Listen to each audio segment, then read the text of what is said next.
Lukas Hadrian. Damar menepuk bahu Samuel dan membuat gerakan Samuel berhenti. Samuel menoleh dengan keheranan dan bertanya, ada apa? Di sebelahnya, alis Talia sedikit terangkat. Begitu pula dengan Elizabeth yang bingung harus bereaksi bagaimana. Aku sedang melakukan terapi sekarang. Tolong jangan ganggu aku, kata Samuel sambil meneruskan pekerjaannya. Damar tersenyum dan kembali menghentikan pergerakan tangan Samuel. Samuel kehilangan kesabarannya. Dia mengibaskan tangan Damar dan berdiri dari duduknya. Apa masalahmu? Kata Samuel dengan nada yang cukup tinggi. Dia menoleh ke Elizabeth dan berkata, temanmu ini ada masalah apa denganku? Elizabeth tidak menjawab dan hanya menatap Damar dengan wajah penuh tanya. Begitu pula dengan kakek Hartono. Karena rasa percayanya pada Damar, dia tidak bertanya apa-apa. Damar menepuk-nepuk tangannya sendiri seperti membersihkan debu yang menempel dan berkata, kalau sampai patua ini kamu terapi 10 kali saja, rasa sakitnya akan hilang. Begitu pula dengan nyawanya.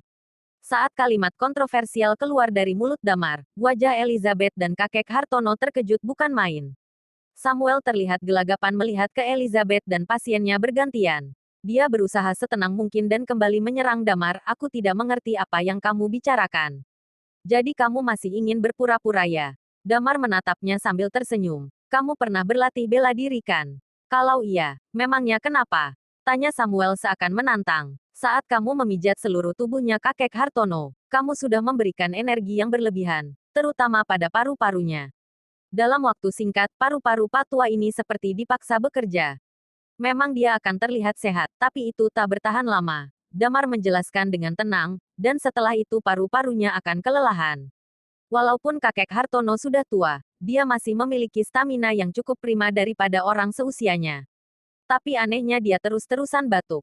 Begitu Damar selesai menjelaskan, Samuel seperti pencuri yang tertangkap basah. Dia menatap Damar kepanasan, hei, hati-hati ya kalau bicara.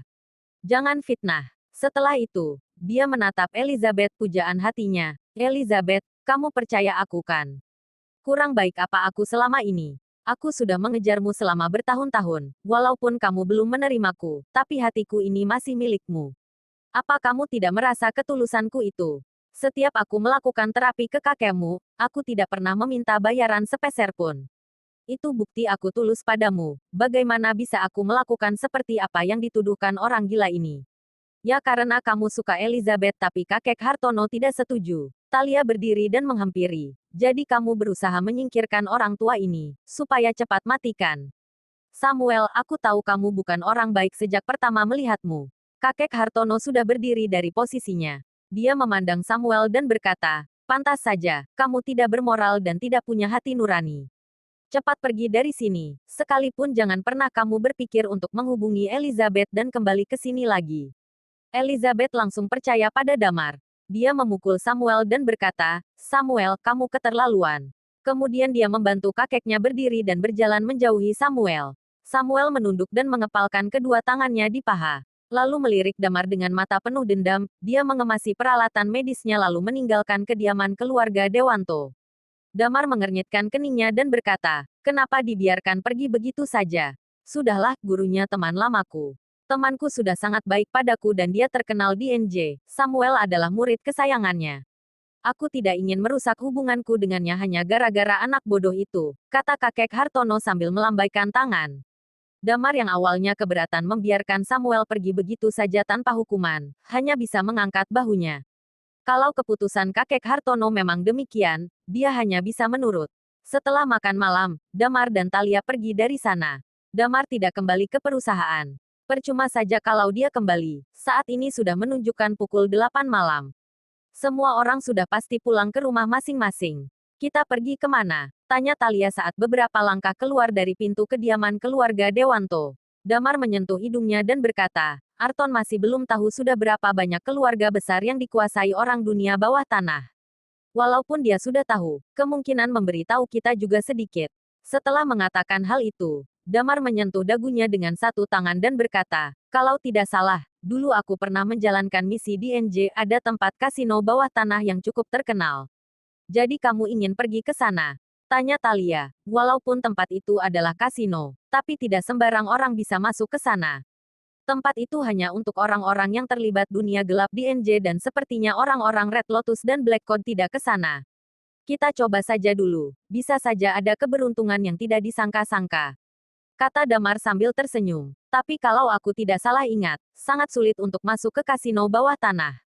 Kamu tidak bisa masuk tanpa seorang kenalan dari dalam sana, kata Talia sambil mengerutkan keningnya mencoba mencari cara. Kring, kring. Pada saat ini, ponsel Damar berdering. Damar merogoh sakunya dan melihat layar ponselnya. Rupanya telepon dari Red Rose. Talia yang ada di samping Damar ikut melihat layar ponsel Damar. Alisnya terangkat saat mendapati Red Rose menelepon Damar. Maklum, hubungan mereka tidak akrab. Setelah menekan tombol hijau, Damar tidak memberikan kesempatan pada Red Rose untuk menggodanya dan langsung berkata, langsung bicara intinya saja. Aduh, galak sekali sih, kenapa ketus begini? Aku jadi sedih, dan kalau aku sedih aku tidak bisa mengatakan semuanya dengan jelas loh. Kata Red Rose dengan nada bicaranya yang mendayu-dayu. Damar menyerah, dia selalu berhasil dibuat tak berkutik dengan kalimat-kalimat Red Rose. Daripada disebut pembunuh, Red Rose lebih cocok disebut psikopat. Dia memiliki banyak hobi. Hei, Red Rose, sekali lagi kamu menggoda Damar. Percaya atau tidak aku akan pergi ke LH dan membunuhmu. Talia yang ikut mendengarkan pembicaraan mereka ikut angkat bicara. Red Rose langsung bertanya, kamu siapa? Dia dulu anggota timku. Kamu bisa memanggilnya Night Watcher Second. Jawab Damar sambil tersenyum tipis pada Talia. Red Rose terdiam sejenak sebelum akhirnya berkata, oke, aku akan langsung saja. Hal pertama yang akan aku sampaikan adalah mengenai keluarga Tandialo. Mereka akan segera mengumumkan pilot dalam waktu dekat, kata Red Rose. Yang kedua, Lukas Hadrian akan muncul. Damar bereaksi dengan alisnya yang berkerut. Dalam misi 3 tahun lalu, misi yang mengubah Damar dan Night Watcher seluruhnya. Kematian Seven tidak akan bisa dilupakan oleh siapapun apalagi Damar dan Talia yang menjalankan misi bersama. Napas Damar menderu begitu mendengar informasi yang diberikan Red Rose. Kapan dan di mana? Tanya Damar. Aku tidak tahu jelasnya di mana. Dia hanya mengatakan agar aku bisa menerimanya kapan saja. Tapi saat aku hubungi balik nomornya sudah tidak dapat dihubungi. Kalau lain kali dia menghubungiku, aku akan temukan cara supaya bisa membawanya ke NJ atau aku akan beritahu kamu di mana lokasi dia berada, kata Red Rose. Oke, kata Damar lega. Panggilan pun berakhir. Sekarang, orang-orang di dunia bawah sudah mulai bergerak. Damar mengerutkan keningnya dan mengatur napas, mungkin kita juga harus segera bergabung lagi ke Night Watcher. Talia mengerutkan kening dan berkata dengan penuh tekad, aku tidak akan kembali sebelum balas dendam. Sementara mereka membicarakan hal itu, Rio diam-diam menjulurkan kepalanya dari balik pintu. Dia celingukan melihat ke sana kemari, memastikan tidak ada orang yang melihatnya dan menyelinap keluar dari pintu. Saat dia keluar, Rio melihat Damar dan Talia. Dia malu sambil menggaruk kepalanya. Loh, Kak Damar, kalian belum pergi. Damar menggelengkan kepalanya. Kemana kamu? Hei, apa kamu mau kabur? Rio menjawab dengan tegas, aku ini membantu keluarga Kak. Kasihan mereka punya terlalu banyak uang, aku hanya membantu menghabiskannya saja agar tidak mubazir. Rio sendiri yang mengucapkan hal itu, dia sendiri yang malu. Dia tersenyum malu dan berkata, aku akan pergi ke suatu tempat yang tidak sembarang orang tahu. Apa kalian mau ikut? Damar dan Talia saling berpandangan.